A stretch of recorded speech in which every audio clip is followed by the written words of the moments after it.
Congress on May 29, 2023. While the reform was widely presented as necessary to reduce government spending and stabilize public finances, the study suggests it also triggered broad price increases across the economy, significantly affecting household welfare.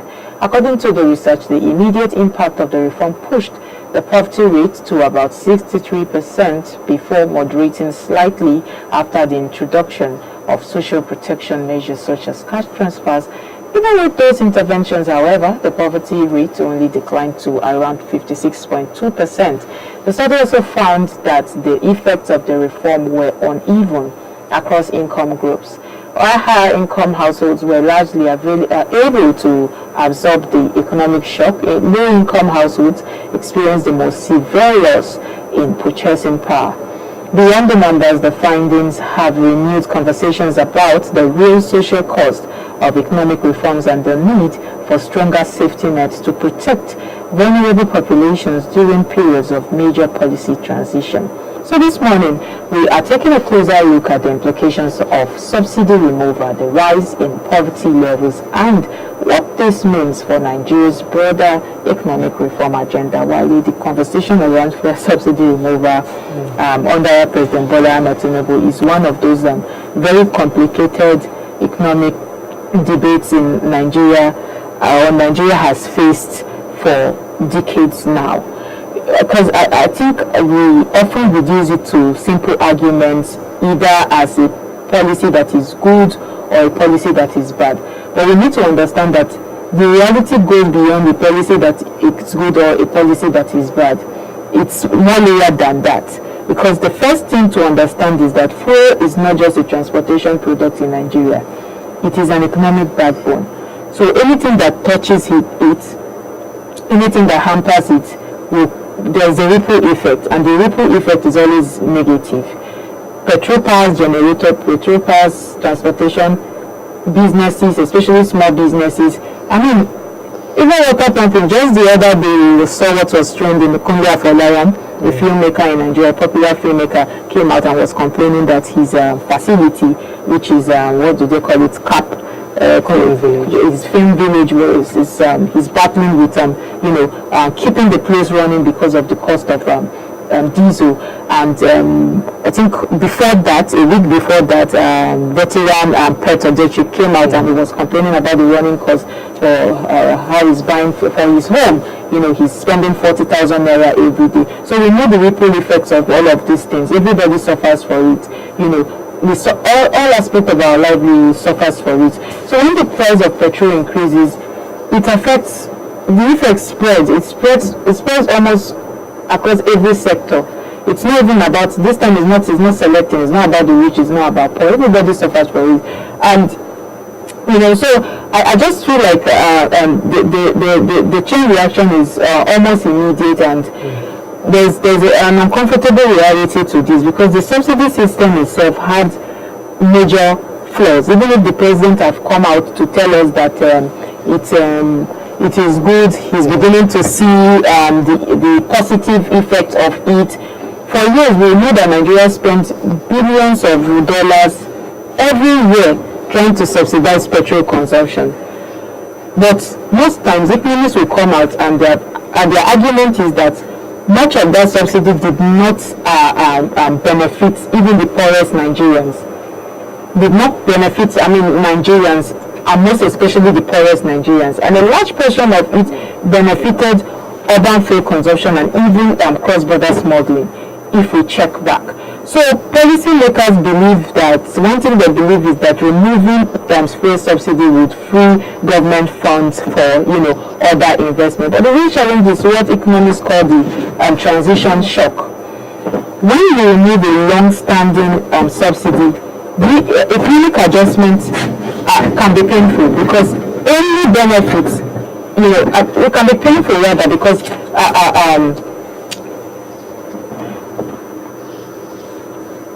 okay, I lost my train of thought, but economic reforms are quite painful. And one of the things that this administration have said is that look, there's going to be pain, and we understand there's going to be pain. We understand it's going to be short. We understand it's going to be biting, but we are promising that over time things are going to get better. Give us 1 month, give us 2 years, give us 3 years, and now they say, okay, give us 8 years, because now we need to take 8 years before we are able to succeed and provide the kind of future. It's undeniable, I must say, that this administration is doing necessary reforms in different areas that are supposed to help improve our own economy and improve the country. But people have questioned the wisdom behind these reforms that this administration has made. And we've seen many trial and error, even from this same administration. They would make up one policy today, and the next tomorrow, when people are crying and people are talking about it, they decide to change it or bring another policy up. And people have decided to say, you're not doing the right thing, because over the years, we've seen successive administration trying to ensure that the lives of ordinary persons in Nigeria will be at least livable. They would not be pushed into abject poverty. And that is what we are seeing right now. Over 60% of Nigerians are in abject poverty. These are people who can barely live based on $1 per day. They can barely eat 1 square meal a day. I mean, let's say barely, barely is the right word, I don't know. But that's the reality that we're facing right now. And I think that's where it calls into question most of the policies that they're making. You came in as the president, you said the subsidy is gone from the petroleum. Many people have said that is not so wise enough. Even everybody has, all the political opponents campaigned that they were also going to stop it. But they said they were going to ensure that there were other shock, how do I say it in English right now? Transition. So ensure that people are able to live a certain, up to some certain standard while we're trying to make that reform. And that is what every responsible government should do, to ensure that in as much as you're making that reform, people are not paid heavily for it. Nigerians are paid heavily. We're paying through our nose. That has not been done. That has been instituted. Then we move into electricity hike. We move into other bills that we're hiking. I mean, it's just unacceptable for most Nigerians that at the end of the day, we can also the tax law as well that has also been instituted. So many people feel that they are being attacked by the government because they are declaring more and more money from the federal government's accounts. The federal government is making more money, this administration is ensuring, but they are taxing people through their nose to make that money. And they're sending it back to state governors, and you're telling the citizens to go and make their state governors to make their life better. That is how it's supposed to happen in a civilized society. But now that we know that ours is not so civilized, that people that collect this money at the end of the day will embezzle it, will not make necessary things. Look at the palliative discussion we had at this table the other day, where relief materials are supposed to be distributed to people at different times when they need it. They will be stored somewhere until it's suitable for perhaps a political campaign, and then they will bring it out and label it with their own names, or label it with the campaign agenda that they want to be able to portray to people to show that they're doing something for them. So that's the irregularities that we're seeing with this government, and we want to ensure that this number will not continue to go up like this. We need to bring the number down. We need to do whatever it is that we must do. If abject poverty is our problem in this country, then we need to stop spending brokers' money on unimportant things, such as maybe buying solar. They should also use electricity. Most Nigerians don't have light because the gas suppliers have decided not to supply gas to the, what is it called? The generators of, what is it called? Yes. So, what are we saying? Many areas that Nigerians are really bearing the brunt of the policies that this government is making. While they're getting more money for themselves, they can go on holidays, they can buy more private jets and yachts for themselves. So those are areas where you're seeing that you're not making sacrifices as well. In as much as Nigerians are doing that, we're not seeing you being a reflection of what is really happening in the country. You are living large, we are making the sacrifices, and at the end of the day, you push people to the edge one day, and they might turn back. In this case of Nigeria, because first of all, I think the president's own reform feels attacked by Nigerians, and it feels like a lot of people do not understand why he removes subsidy. I remember when he brought the subsidy, I was of the opinion that I am still of the opinion that it is not a bad reform. It is not a bad reform at all. But it becomes a bad reform because it does not fit the situation of the country at this point in time. Like you said, every country has their own problems, and if you want to solve a problem, you have to solve problems according to the peculiarity of or the reality of the people. And what we have seen so far, what this subsidy has have done, when we remove, like I said, the long-standing subsidy, the economic adjustments can be very painful, and before any benefits even come to play, before any benefit even appear. And in Nigeria's case, inflation was already high before even the reform was brought about. So I think I'm saying that the timing sort of intensified the hardship for people. And another thing a lot of people will not really talk about is how quickly households started coping. And we know Nigerians, we started coping with the strategies, of economic with the economic stress we are facing, because when income does not grow, prices when income does not grow, what do we see? We see price increment, and then you start seeing family reduce how much protein they can even consume, how much vitamins they can consume. You see people that have their children in private school, maybe because most of our public schools are not good, so you want to take your children to private school. People start withdrawing their children from schools they go to, and most of these small decisions, what we don't know is that they accumulate over time and they completely reshape our living standards. We may think it's just a family decision. It's not a family decision. Any decision any family makes in their household will affect the nation as a whole. But we have Chris Ejefo this morning. Good morning, sir. Welcome. Thank you for joining us. We understand that you've been busy, but we're glad that you're here now. But we've been talking about the new report that came out from Agora policy. Talking about how the subsidy, because we've seen over time the government have tried to make a case that the subsidy is translating into positive outcomes for the country. But one thing we Nigerians have argued is that policy decisions are not just it's more than how will I put it? It's more than economic reforms, rather, is more than policy decisions. It's mostly about trust. If people do not trust the system, and if people do not see the system working, those reforms translating to real-time outcomes, people will contest it. People will be worried. People will raise eyebrows. People will complain. So what do you make of this report? Is it true that the subsidy? What has the subsidy done? Has it truly change how things are in Nigeria to an extent that we as citizens do not just see it, or it has worsened? Try to go into borrowing, but then there are other means of trying to meet up with your financial expenses. Other means of trying to meet up with your financial expenses rather than going borrowing. Because whenever you go borrowing or taking loans from foreign bodies like IMF and the World Bank, certainly the conditions are there. It's never friendly to the citizens of the borrowing country. So we expect that, but then, as a good economist would say, the countries that are going to borrowing must find a way of cushioning the effect on the citizens. So borrowing such money and decide to inflict for me injuries to the citizens is not the way forward. Well, like you said, many of the parties during the electoral campaign promise removal of subsidy, but then their promise is based on the fact that it's going to be a gradual process. You understand?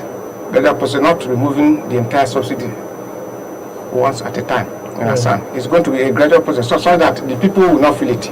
You do the first phase removal, second phase, or the final phase removal. The first phase removal, you watch how the economy reacts, to such removal, and then go into the second phase. But we cannot question the decision of the government.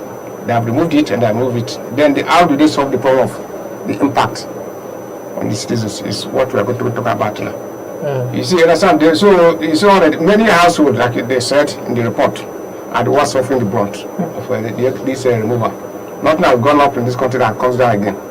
We started from all economic indices. From foreign exchange of 450 naira, when this president administration came, today we are hovering between 135 to 150, 1,500. You understand? So, and then the indices trend that between 2019 to 2025, more Nigerians will slide into below poverty level, about 140% by their own calculation.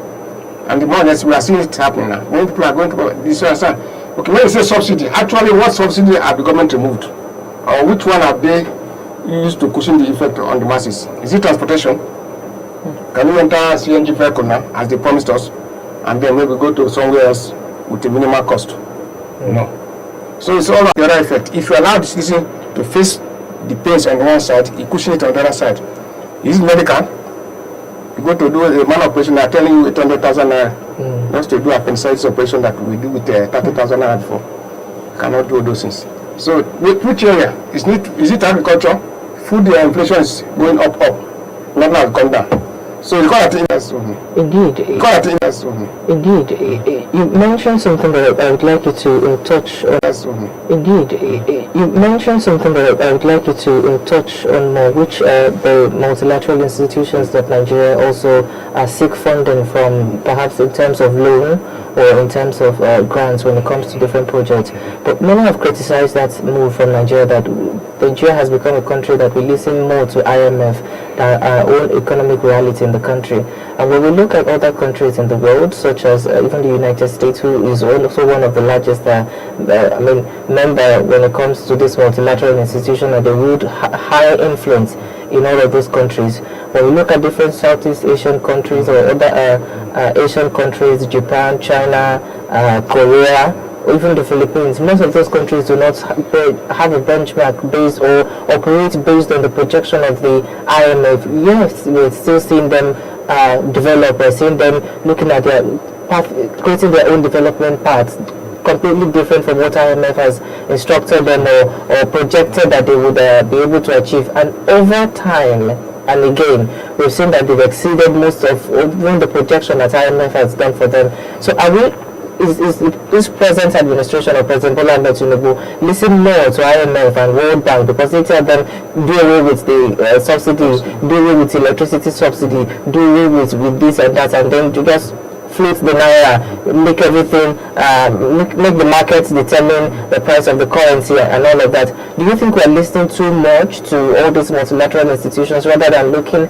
within and see the economic realities that we need to pursue, and some of those adverse effects that it's going to have even on small businesses, on households, on ordinary people that are just living their life based on what they can earn? So which exactly is this administration following, if we can maybe understand their... Yes, actually, if you look at the whole scenario, it's called that the administration seems to be more or less 90% following the instruction of the IMF and the conditions of the IMF, which, like you rightly said, many countries actually get the loan, then take the condition, but then there's condition that regimes then more or less seems to be, I think I said with the Babangida before then to have done that. But what they do is that they send the Minister of Finance to go and hear from the public if they should go borrowing. So they call that even the military regime have become more democratic in nature than what we call now democracy. They will go and seek. They will go and seek. Do more or less a public debate. At times they do public debate that lasts for close to 2 months. Hearing from public, more or less going from what you call town hall debates to hear if the public, and then even on the social media and the net, not on social media, even on the radio and the media houses, they want to hear if actually the citizens will see the percentage that we say yes, we need this law before they will dive into it. Now we are in democratic dispensation, rather than they don't even consult anybody. All those you hear in the headline of the papers that we have applied for $90 million, $21 million, without any coming to the public to find out should we actually take this. Because the people must prepare their mind that the country wants to borrow, so that they can go along with bearing the pace of such policies. Because people don't bear policies now. People are complaining. Why? Because they are not aware. Even when most of you only see in the place of the papers that we are borrowing some money for IMF, we are going from the Chinese government. So it's now that there's a much gap, distrust between the government and those who govern us and the government. So that's the other side. So it now boils down that the fact that the trust is no longer there among our policymakers and the citizens, and that such mistrust is what is playing out. That people now are always granted by the system that operates such flaws when it comes to economic policy. So the idea is this: you must bring people along and must carry people along and making sure that you cushion the effect of subsidy. Already the mistake has been done. You can't say that they should take them, they've taken, but then and there are still even more to be taken. That's the truth. The only thing that they have to caution ourselves, our policymakers, that taking loans is not the only solution.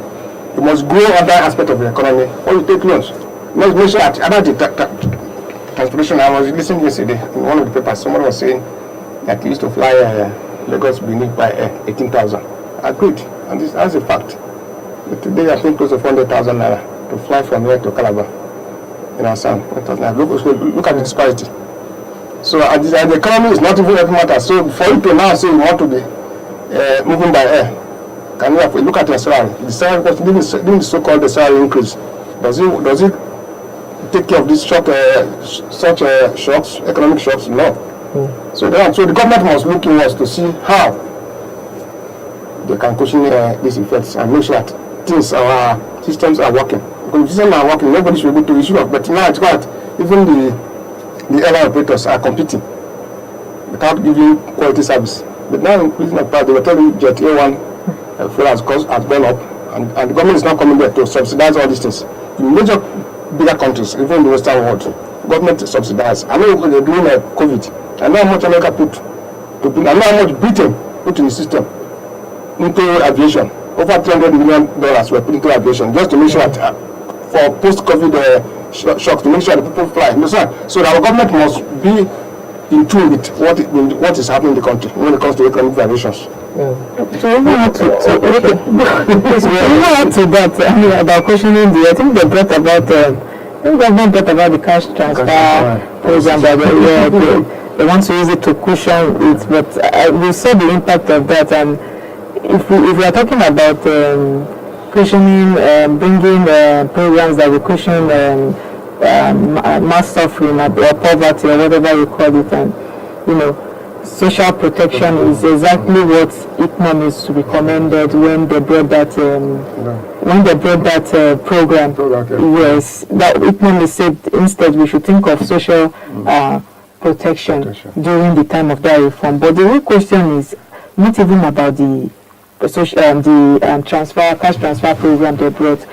It's about the time and the scale as well, because Nigeria has over 200 million people.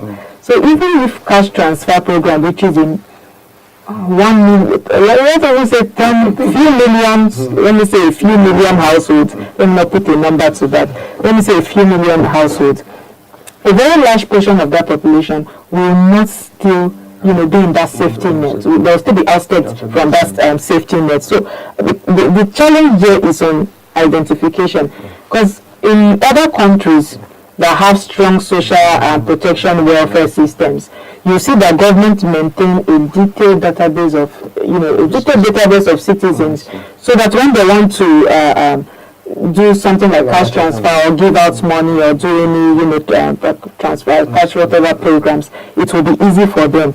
They will know the income levels of all citizens, so it gets to the right people. They will know your employment status. They will understand what households, every household needs and what they earn. So Nigeria is still building that kind of infrastructure. We have not gotten there, because because this has been their argument for a very long time now, that especially since the first subsidy removal, that we brought about the cash transfer program, but we have not built the structure for that kind of program. So sometimes I feel like in Nigeria, most of the times assistance arrives late.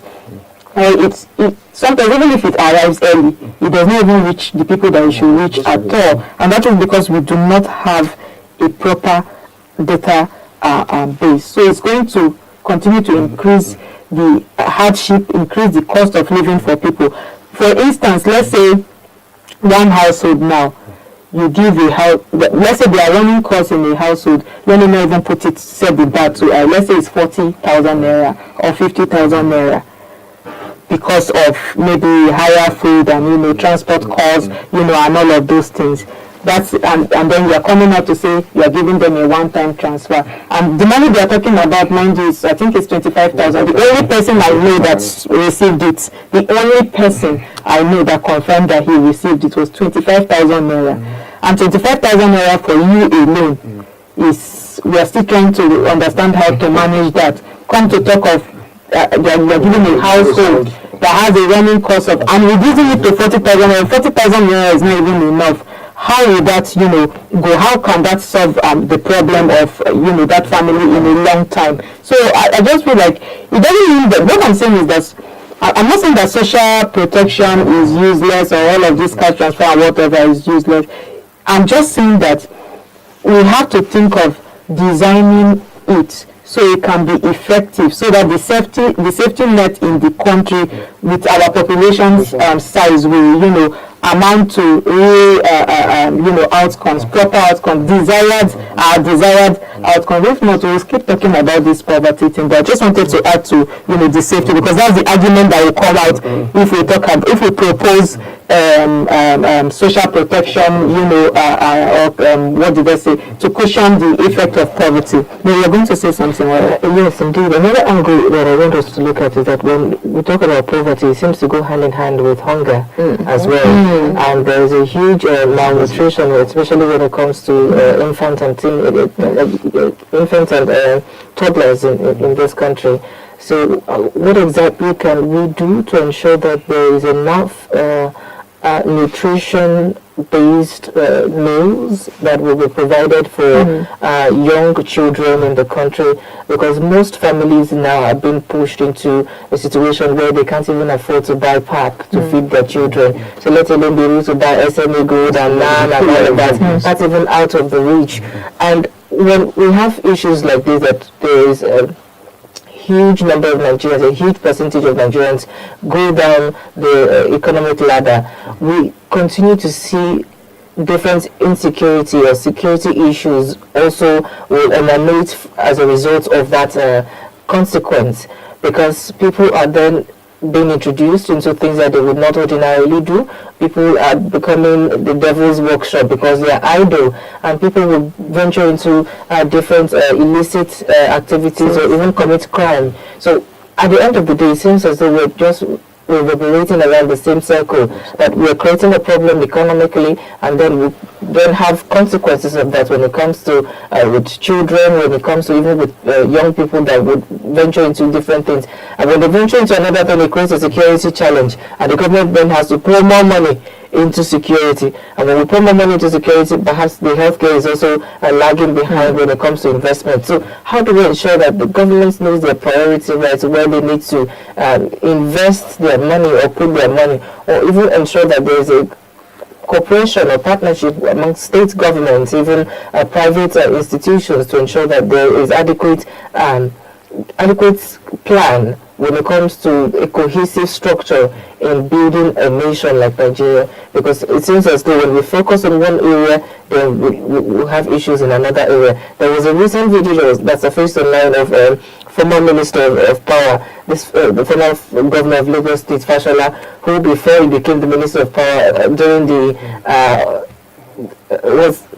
late President Muhammadu Buhari's administration, he made mention that the power sector is just something that we can solve within 6 months. It shouldn't be something that now we do not have electricity in Nigeria. Most states in Nigeria are suffering because of lack of electricity, and most businesses are also suffering as a result of that. So the circle just continues. How many years after that statement?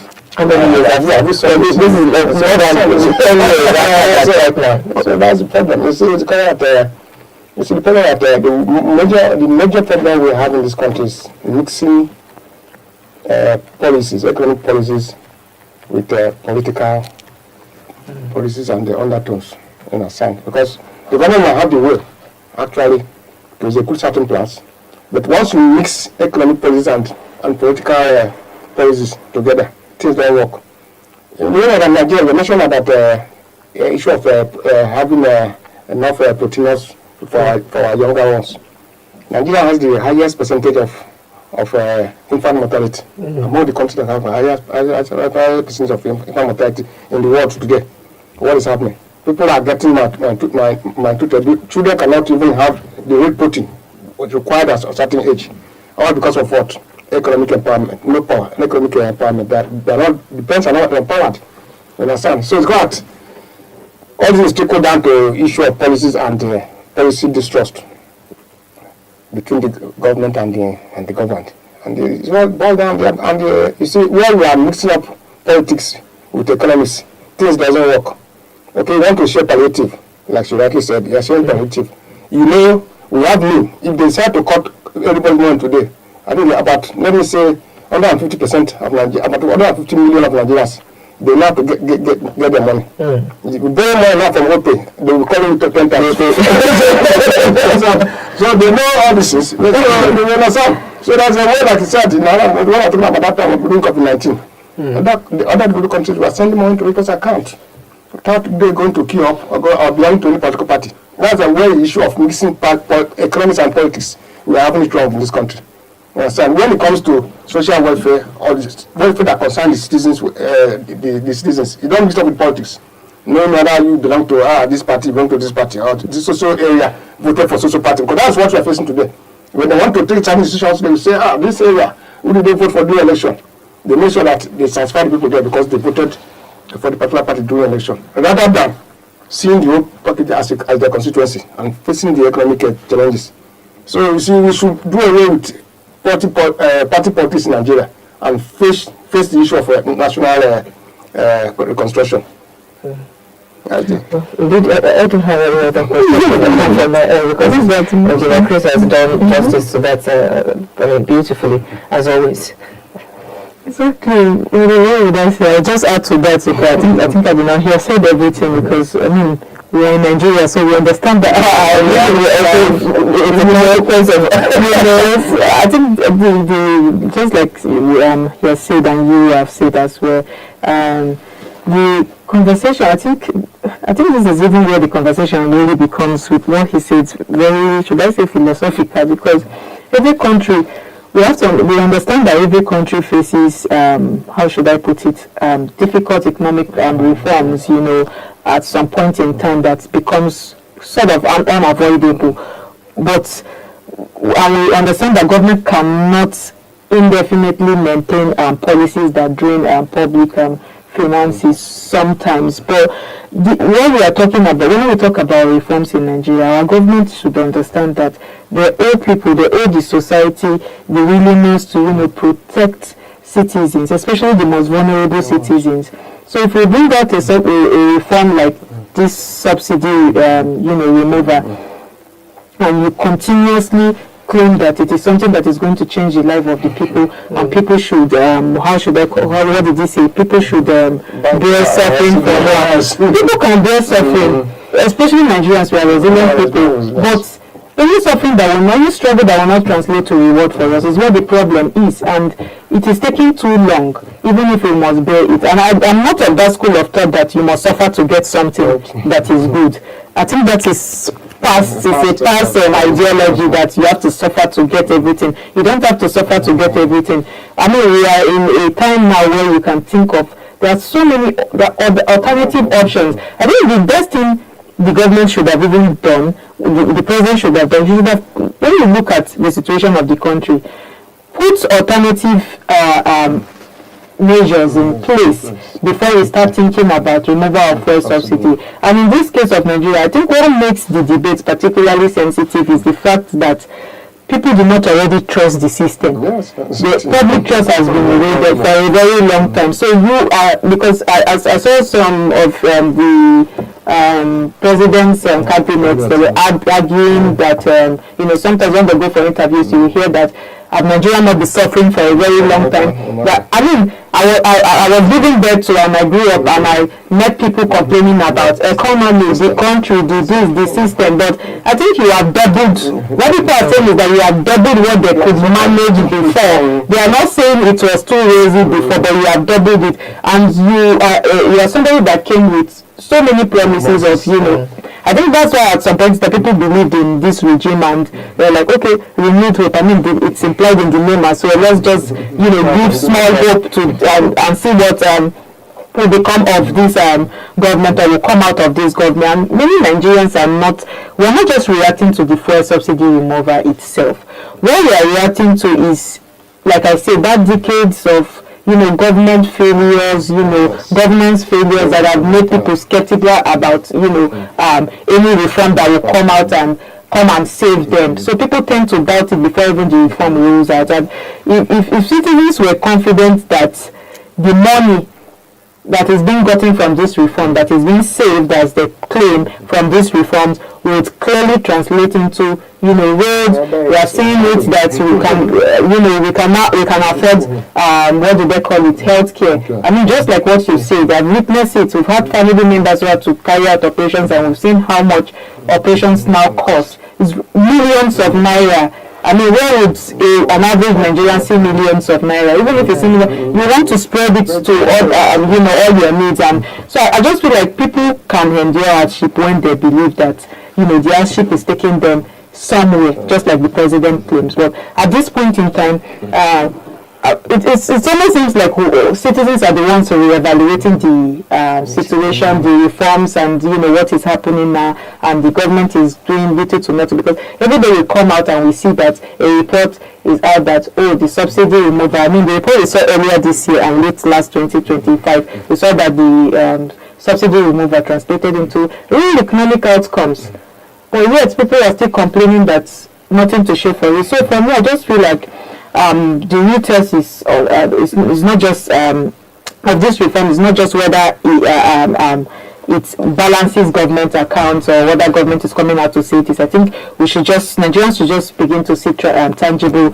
improvements in infrastructure, in public services, over the next few years.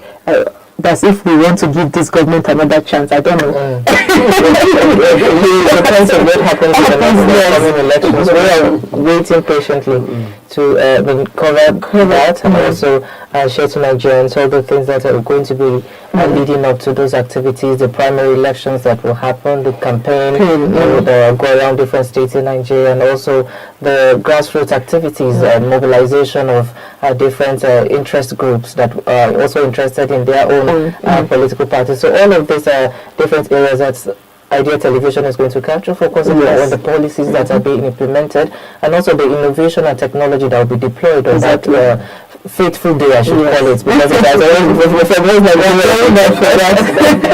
some Nigerians it's an unfaithful day. They lose their life, they witness a whole lot of violence when it comes to them exercising their franchise. So all of these areas are what we're going to be monitoring and covering.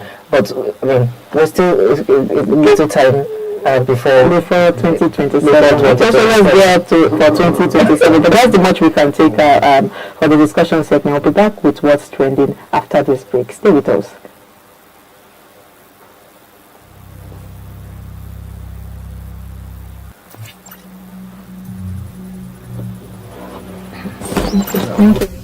AI augmented development. AI is now revolutionizing software development by automating code generation, testing, and debugging. Tools like GitHub Copilot suggest code snippets in real time, significantly speeding up the development process. However, developers need to remain cautious, as over-reliance on AI tools could introduce security vulnerabilities.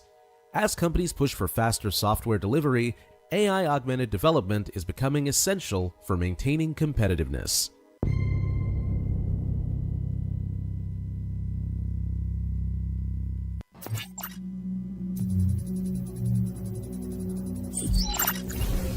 Blockchain technology.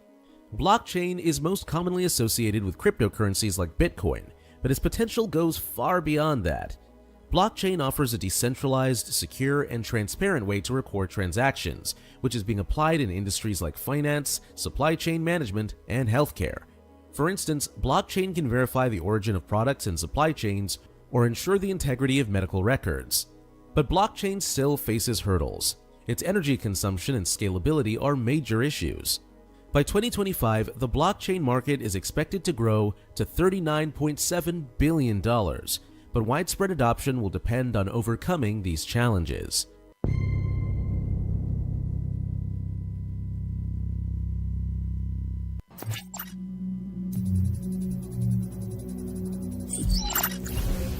Augmented Connected Workforce.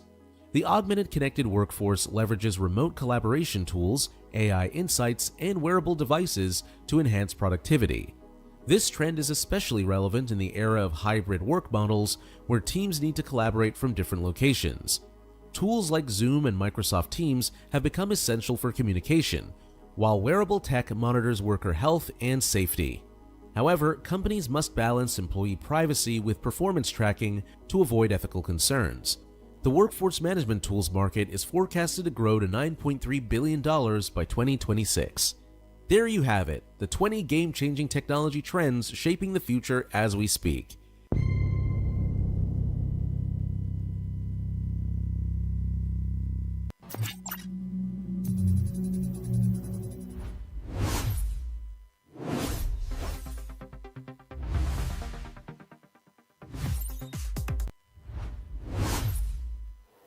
Okay, good to have you back. Now it's time to see what's trending. And this morning we'll see that lawyer charges Tonto Dike to court over alleged exorcism of schoolgirl in 200 million naira lawsuit. And then Israel drops charges against soldiers in Palestinian detainee abuse case. And that's the stories trending this morning. Okay, human rights lawyer Ikechukwu Obasi has sued Nollywood actress Tonto Dike to court for violating the rights of a female school child during what he described as a vicious religious deliverance ritual. The suit, filed at the High Court of the Federal Capital Territory Abuja, is in pursuant to the Fundamental Rights Rules 2009 and 6 several declarations and orders against Dike, including 200 million naira in damages for alleged violation of the child's rights to dignity and privacy. The suit filed by Obasi is on behalf of the minor, a junior secondary school, one student of junior secondary school Durumi 2, Abuja, who is originally from Rivers State. According to the affidavit attached to the originating motion, the incident allegedly occurred on March 6, 2026, when the lawyer said he came across a viral video and photographs posted on Dike's official Facebook page. Tonto Dike individual carried out what the lawyer described as a religious exorcism on the schoolgirl, during which the child was laid on bare ground and pressed against a stony surface. The lawyer further argued that the alleged act constituted disregarding treatment and exposed the child to public humiliation, stigma, and psychological trauma. It's not funny, but I'm just because when I saw the video, I had so many questions too in mind. I think that video, I came across it last week. I had so many questions in mind, and let me even start here because the story raises so many deeper concerns. It's not even more than even the legal argument itself, because for me the real issue is not even about the courtroom issue or the battle with between the lawyer and Tonto Dike. Now the question is how easily the line between religion, influence, and even responsibility too is becoming blurred in Nigeria today. I mean, we saw the video that came out that Pastor Ibiyemo, or if I'm pronouncing his name correctly, was talking about how his interference and his influence with Rivers State politics. We saw what he said about that, and so I'm just looking at how the influence and all of these things is intersecting with religion these days. Tonto Dike is not she's a very popular person, a very polarizing figure too, a very, she's not an ordinary citizen of Nigeria. She's a public figure and she has millions of followers.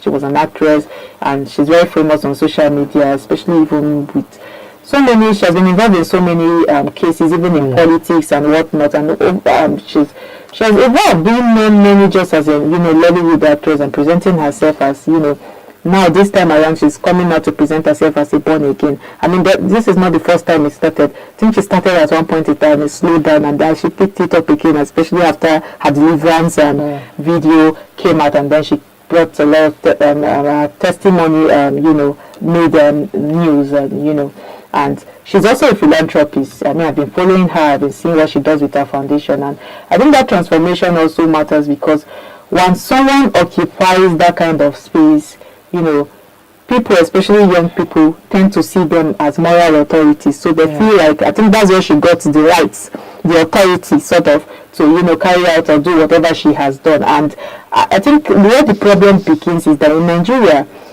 most religious deliverance is not a strange thing. So that is where I am. Yes, it's not a strange thing. That's why I'm surprised that, because I wanted to ask you earlier, first of all, before I started giving, but I just said, okay, let me just create a basis for my argument. I wanted to ask you, so they used to carry people to court for deliverance, because I've never seen or heard of it in Nigeria. In Nigeria, religious deliverance, it's not a strange thing. We get away with many things. It's not a strange thing at all. You see across different churches, prayer houses, there are so many people, except less confrontational. Some they would look for broom and wipe your clock, look for candles on you. So I don't believe. Well, just to give a context as well, for the wise people said, a man goes through different phases in life.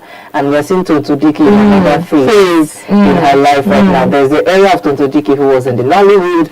There's the era of Tonto Dike who seemed to be the philanthropist, moved to Abuja, be around political important figures in the country. And then there was the era of Tonto Dike who had a baby, who had a husband, who also divorced. And now we're seeing the era of Tonto Dike who is a religious human being. So it's just like a rebranding or a rejuvenation of the ideology of Tonto Dike over the years. But it's interesting to see that when people when people become more religious in this part of the world, there is that need to impose that religiosity on another person or another people, to carry out an act, to just in some ways show that I am religious, I'm doing what God wants me to do. I think that's what we're seeing in this play, because I see no reason why she was in that school. I'm not sure if her son was going to that school, or the ministry that she belonged to. If she belonged to also was carrying out exorcism exercises in different public secondary schools in Abuja. So it begs into question that what exactly was she doing there? And we've seen how she's been able to also transition away from an addict. She talked about how she smokes a lot and how God has been able to save her.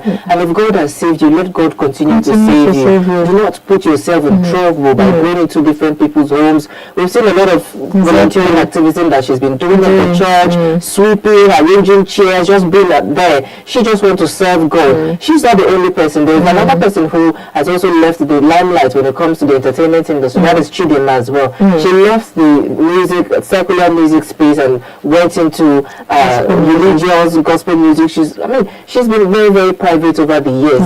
There was a time she too was carrying them up and down, listening to God, hear what God has said. So I feel in some ways, in this part of the world, we sort of feel that we have a sense of responsibility to do something, to show that we have become religious. While in other clients, they become religious because they want to change their ways, they want to become a better human being. So you're trying to force out a demon that it is not legally binding out of the person, and they've not come to you to ask for help. So all of those things that we need to put into place. And if the person has sued her to court, the court will determine whether or not even the person has a jurisdiction to be able to listen to, if the court has a jurisdiction on it, or if the person has the right to bring the case to the courts, being just an onlooker. You're not familiar with the child who was being pressed down, or you're not also related to any of the parties that are seen in that viral clip that we've seen online. But I just want to say that religious extremism is not only when you go up killing people. Religious extremism is when you also force your own religious ideology or want to impose on other people your own worldview or your own perception about how the world should be governed or how the world should see God in your own image or perception. So moving about, disturbing people, even in public vehicles, it is not allowed for you to be preaching, for you to be constituting nuisance or making noise. So there are lots of things that causes noise pollution. We see different religious institutions having all night activities in residential areas. So these are things that in other countries you need to have a space where it is padded. It is also, the noise reduction must come into place to ensure that you're not disturbing people who go to work since morning and just need to lay down their heads at night and sleep. So that's also a form of religious extremism. So extremism, I should stress again, is not only about when you carry gun and you shoot people or you kill people. When you force, whether directly or indirectly, directly we're seeing it right now with Dr. Dike, or indirectly through your ways or your or the way you relate to people. If you are in a position of power and you say, oh, you're not a Christian, I can't talk to you, you're not a Muslim, I can't talk to you, or this one is a Muslim, let's just do it another way, let us find people that are, so those are ways that you push your own ideology on another people, and that is not legal, that is not right. And I hope that Tonto Dike, whatever spiritual goals she has for herself, will continue to pursue it in her own way, within her family. If she wants to bring up her son in that way, she has the right to bring him up in whatever ways she wants. But going to other people's children and pressing their eyes, God knows what, if the eyes had already popped out, if the eyes mistakenly pop out that day, what are you going to say? You'll be in prison. There's not how big you are that you'll be against, you'll be above the law. So those are ways that we need to look at. Let's ensure that we cut down our excesses when we are trying to be religious. Very well said, Wally. Just to add to that, I like how you've made a case for, salvation being an individual thing. And most of the time, when we read, it's an individual thing, because most times it's in the Bible. But when we read the Bible, we tend to remove that and we just make a case for fellowship. Everybody must follow Christ, everybody must do this. Salvation is an individual thing at the end of the day, and we have to just to add to follow through what you said about whatever way you have chosen, whatever faith, whatever religious stance you now have, make it a case for your own self. Don't force people to it, because once you bring a phone or camera into the matter, everything will change. The conversation will completely, change, because people will start. Everybody will bring out what they want to, understand what they want to understand from it, and the process of posting something online. First of all, I have to go back to the first video she posted. She was praying and she was delivering people on. She holds these sessions online where she delivers people. I'm not castigating what she does with her, her platform. When this video came out, and a gospel musician, Frank Edwards, commented. He didn't comment on the video directly, but he was just trying to make a case referencing the video, using the video as a reference point, that you don't have to come out because it's in the Bible. You don't have to come out and show the word that you are praying. Even the Bible says, if you come out, if you pray loudly, you make noise.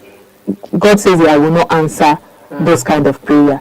I like when you pray in your own comfort, in a quiet place. Those are the kind of prayers I answer. So we have to understand that once you come out, that's because I was trying to say that these things have been happening in different churches in Nigeria. So that's why I was first surprised that, so they can sue somebody for this. Because the situation changes completely when you bring it online. It starts being a private spiritual exercise and it becomes a public one, because most of the times all of these things are practiced. I think we should also think about the problem of consent. That's what I'm going to now. You take yourself there. Somebody has taken you there. When you see somebody invading another person. It's a lie. I went to a public school at one point in my life, and I saw how they come to schools too. Yes, religious groups comes to schools as well, and start praying for students. They'll start praying for people, especially when you are part of this school religious groups. FC, how do they even call them? NIFES, these, all the different names they call them.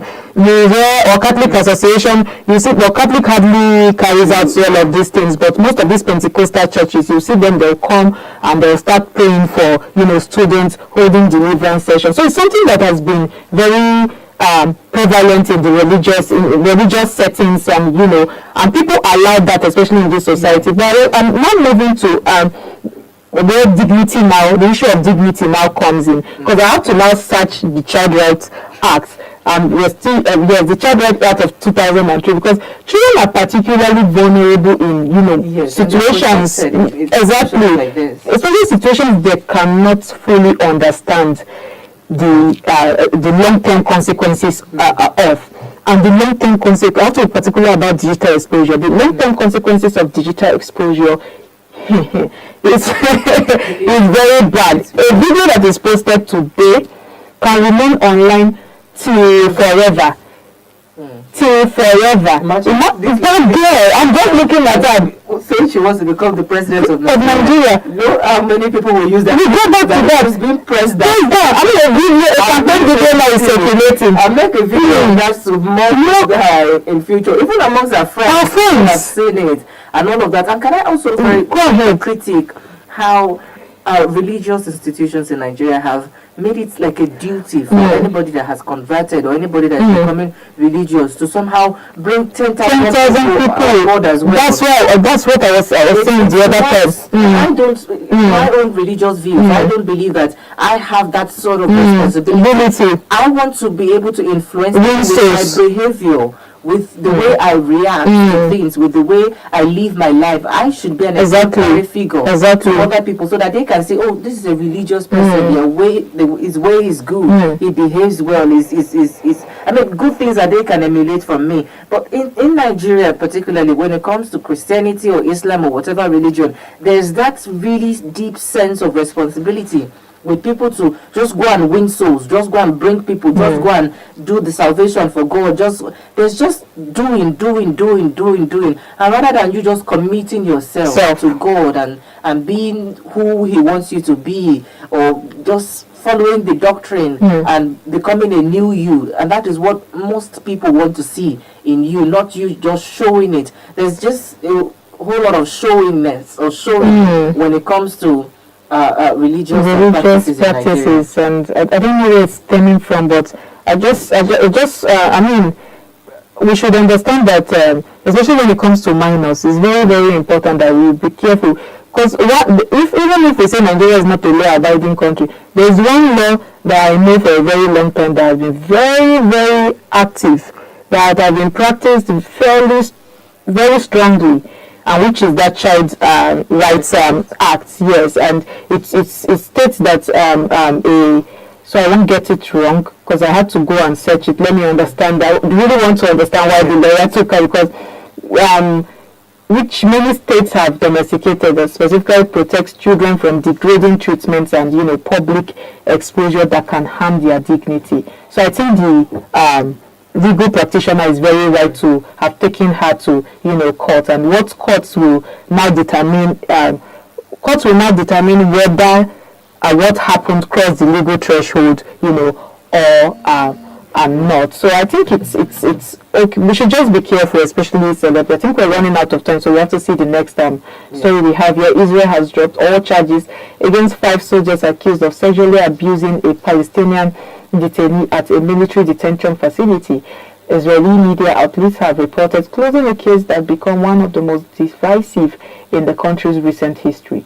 The military announced the decision this week, more than a year after footage of the assault at the Tehran, a desert facility holding Palestinians detained during Israel's genocidal war against Palestinians in Gaza, was broadcast by Israeli television, triggering international outrage. The incident, which occurred on the 5th of July 2024, resulted in the detainee being admitted to hospital.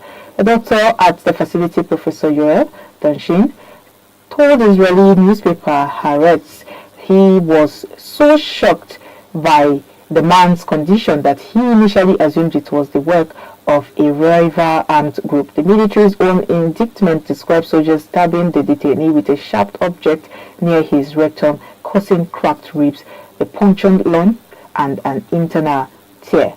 Wale, what do you have to say about this? This news broke 2024, right? Mm. I think that was, yes, that was the time when 2024. the news break. It was also a few months after the October 7 surprise attack from Hamas against Israel happened. So we saw that Israel deployed its forces across Gaza Strip, and also that military campaign, it was able to detain arbitrarily most men of age. So they have different facility detention within the state of Israel. One of such facilities where the Israeli soldiers were manning and protecting, manning to also cage the Palestinians that they've arrested and put them on the ground, was where this happened. So on that unfaithful day, we had a group of Israeli soldiers who went into that facility, took this young man and led him into a corner and assaulted the man, sexually also violated the man. And all of this were captured on CCTV footage. So it became, when the man was admitted into the hospital, and as you can see the report from the doctor who said he thought it was another extremist group that could have done such horrible acts against another human being. But when investigation began to also commence, and they found out that it was actually Israeli soldiers, I think about 5 of them, who committed this crime. And because Prime Minister Netanyahu wanted to protect his own military, he had that responsibility as the Prime Minister of the country, and also the Defense Minister, they were trying to cover it up. So the person who was in charge of that facility released that video, and also I think there was a police chief as well, released the video to show that this crime cannot go unpunished. Whether or not it's our own people that committed this crime, it should be punished. So that was when the people were called in, because they were appearing on different interviews, covering their faces, saying we're going to do it again, it's our right, we can do whatever we want, this is our land. I mean, having really silly excuses for committing rape against another man like them. So they were all about, but when the video was released, they had to, an action had to be taken. So all of them were arrested, the prosecution started, but after they were arrested, many people, even political parties, because the coalition of the government of Netanyahu doesn't have a majority of the government. He runs a coalition government at the time, even till now. So he had that interest, political interest in different quarters that were pressuring him to release this detained military people. These are people fighting for Israel's life, Israel's safety, Israel's future. So over the time, we've seen protests, even from ordinary citizens, saying that whatever crime these people must have committed, we must release them because we are the chosen people, we are the people who must. So they have their own way of portraying things. But people thought, even from the State Department in the United States, said investigation has to be done and crime must be punished, because rape is not something that you could say you misfired at somebody, you misfired a gun because it wasn't a gun. You took somebody to a corner and you gang raped this man by a group of Israeli soldiers. But what we've seen now is that these men have now been released without any charges against them, and with their crimes not being punished for what they've done. So it raises a lot of questions about the many crimes that the Israeli citizens or Israeli settlers have committed against Palestinians who are also innocent, some of which are innocent, like the man that we've seen, because he wasn't carrying any arm. He has already been arrested, but this crime was also committed against him. There have been also allegations of also organ harvesting when it comes to the detention center, or even killings without any justification for it. So there's been a lot of criticism of how Israel has led this campaign since the last 3 years against the Palestinians. And also we're now seeing that extend into the West Bank as well. That is the opposite side of the Jordan territory, where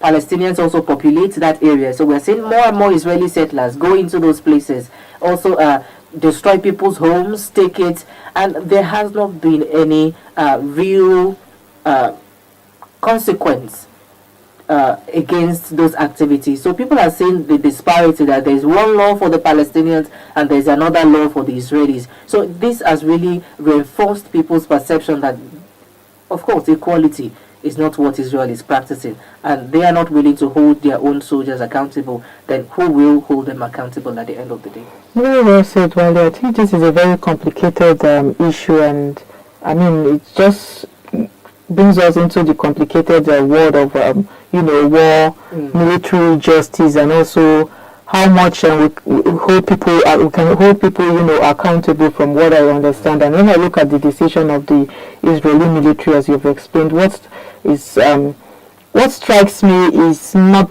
just the legal outcome of it. I always tend to look at the deeper aspect of things, because I'm just seeing the message it is sending about how countries investigate their own soldiers during wartime. You can imagine what happened in Iran recently, where a Tomahawk missile was fired on a school, and I mean, for many days, President Donald Trump denied it. Even the State Department officials denied it. But the Pentagon has now come out to say that it was actually our own missile that targeted, because of we had an outdated intelligence based on what we programmed for the missile to target. So, and then the State Department is saying we're going to investigate it. What are they going to do at the end of the day? Will they send their own people to jail? That's the thing. So I think this is even more than just an Israeli Palestinian case. It's a global issue. It's a global debate. Exactly. And I've not seen any military every military struggles with this issue. So when soldiers are accused of abuse, the institution institution investigating them will at the same investigation who are there they belong to. First of all, we have to have that in mind. So they first look at how they can protect them first before they castigate them, and that creates an obvious tension there. But that's the much we can take on the Idea Morning Digest today. We've seen interesting stories, and you can still catch up with these stories on our YouTube. It will be posted there, Idea TV, and of course on all our social media platforms. You can keep up with the conversation, share your thoughts, share your ideas, share your opinions with us, ask your questions, and also add tell us what you want us to talk about, issues we should touch, and what we have touched today, add more to them. We want to hear from you. Send them to all our social media handles at Idea TV, and of course through our email, via our email at Idea TV Limited. And like I always say, we want to hear from you because your voice matters as well. My name is Cynthia Bassi, and of course I've been with Adewale Olashopo. Okay, and that's how we say bye for now, and do have a productive day ahead.